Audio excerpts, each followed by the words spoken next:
नांदेड़ मनपा की ओर से शहर में रेन वाटर हार्वेस्टिंग यानी जल पुनर्भरण के लिए 23 रिचार्ज पिट्स स्थापित किए जा रहे हैं। मंगलवार 6 अगस्त को श्री गुरु गोविंद सिंह जी स्टेडियम परिसर में मनपा आयुक्त डॉक्टर महेश कुमार डोईफोरे के हाथों 2 रिचार्ज पिट्स का उद्घाटन किया गया। माता गुजरी जी विसावा उद्यान परिसर में एक और शंकरराव चौहान प्रेक्षागृह के प्रवेश द्वार के पास एक जल पुनर्भरण पीठ स्थापित किया गया है। मनपा के जलापूर्ति और मल निस्सारण विभाग की ओर से शहर के विभिन्न इलाकों में कुल 23 स्थानों पर रिचार्ज पीठ स्थापित किए जा रहे हैं।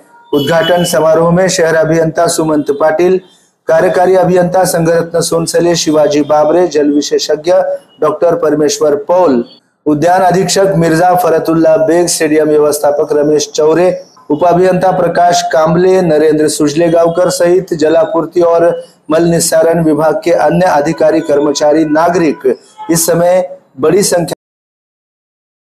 मनपा के वित्तीय बजट में ही पर्यावरण पूरक उपक्रमों के लिए आर्थिक प्रावधान किया गया है, जिसके अनुसार पहले वृक्षारोपण, अब जल पुनर्भरण और बाद में सोलार प्रकल्प भी शहर में चलाया जाएगा।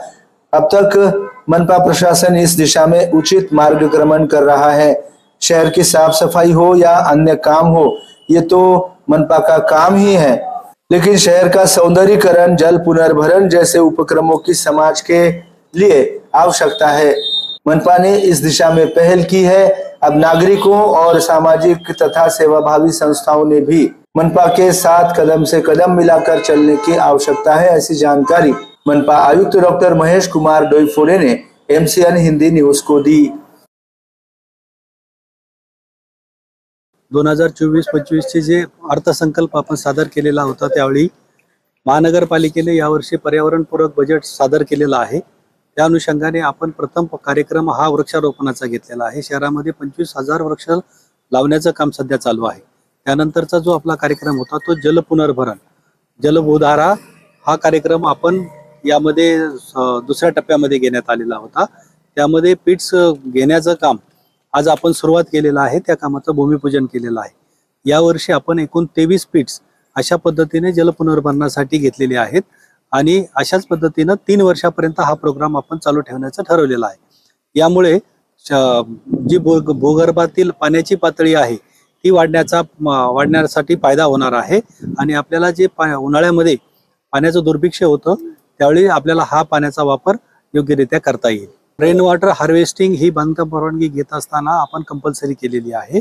त्यामध्ये मोठे प्रोजेक्ट जे आहेत ते जल पुनर्भरणाचा कार्यक्रम करत आहेत।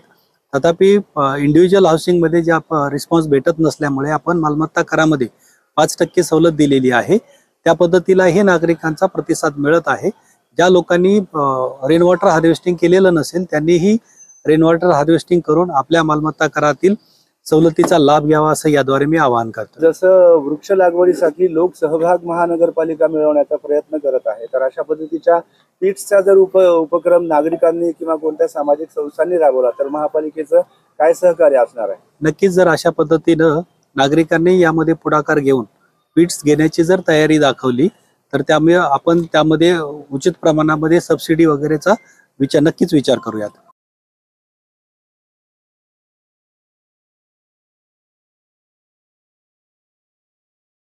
नांदेडची पहिली वहिली 3D MRI मशीन जी देते हाय रिझोल्यूशन इमेजेस आणि तेही सामान्य MRI स्कॅन पेक्षा अत्यल्प दरात म्हणजे स्वस्त। आजच संपर्क साधा। Durga 3D diagnostic centre, Rizwani tower, Toshniwal हॉस्पिटलच्या समोर, SBI बँकेजवळ, डॉक्टर्स लेन, नांदेड। संपर्क मोबाईल 9130096001।